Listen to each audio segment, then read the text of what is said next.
Потом мне кругом все говорили: ты хотя бы укусила, а мы просто так сидим. У тебя хоть какое-то действие.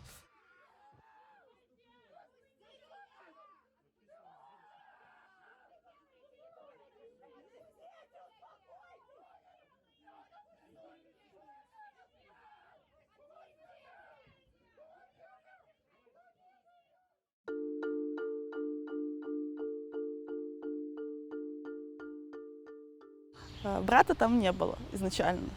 Он пришел позже, и как раз мы встретились где-то в районе Комаровки. Что я сказала: нафига, ну ладно.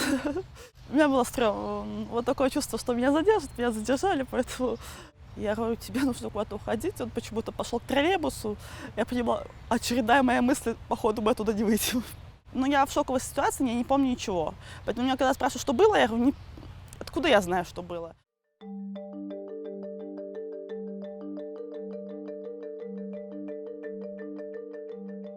Я только когда вышла с суток, поняла, увидела видео, что там приехала вторая машина, и с улицы меня взяли за ноги и вынесли. Я держалась только за поручни. Я не хватала ни за форму, ничего. И все, что у меня было, это укус. Я его, в принципе, не отрицала ни в показаниях, никогда. Ну, как бы я, как сказать, не вру, наверное, так.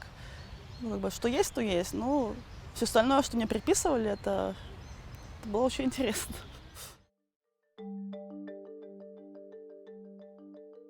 Он вообще ничего не делал. Он даже, в принципе, не сопротивлялся, потому что он понимал, что, ну, как бы, он более, как бы сказать, думает, или что, ну, он парень, он не понимает, что ему ничего нельзя делать вообще. То есть, если там что-то, может быть, девушкам что-то простят, то парням не простят ничего, наверное.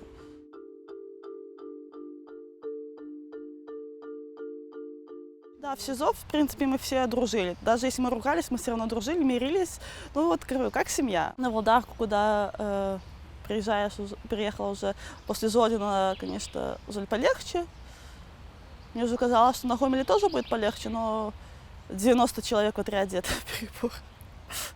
В отряде несколько бригад, каждая бригада что-то делает. То есть бригада, в которой меня распределили, шьет ментовские брюки. Это или синие брюки, или эти вот зеленые ляписты, короче. Это тоже военные. Так как у меня 2 месяца, мне шить не давали, ну, в принципе, какой-то процесс по шитью не давали, потому что это, ну, как бы, смысла нету в этом. Поэтому я поставили на, ну, как бы, чтобы вообще не сидеть без дела, потому что без дела там, как бы, я поняла, почему там вообще работают. Потому что без дела сидеть вообще это скучно. И я обрезала нитки. 10-15 рублей мне выходила моя работа в месяц, но отдаются на руки только 25%. Это у всех заключенных, как я поняла, что отдается на руки только из зарплаты только 25%. Если у кого-то есть иски, то 10%. Ну, поэтому там получается 1-2 рубля у всех. Ну, как бы у кого-то больше, там, ну вот, как оказалось, как-то так. Ну, не забрали, в принципе, все письма, как бы вот мамины остались, еще там пару штук, все остальное забрали. То есть вот открытки, фотографии, что люди присылали, то, что, в принципе, то немного, что доходило, они забрали. В чем смысл, не знаю.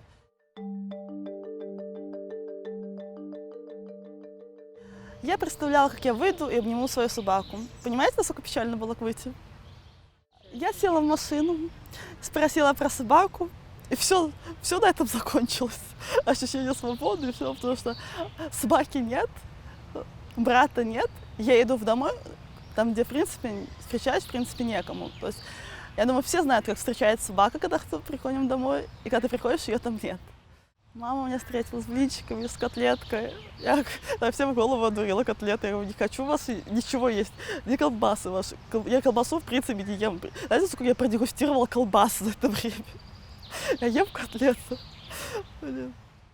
Единственное, что я увидела нормальных, адекватных людей, у меня, наоборот, немного вера вообще, как бы, изначально, из чего я выходила на улицу. Наверное, меня было очень разочарованность в людях. Я не верила, что вообще кто-то выйдет. Вот. И они вышли.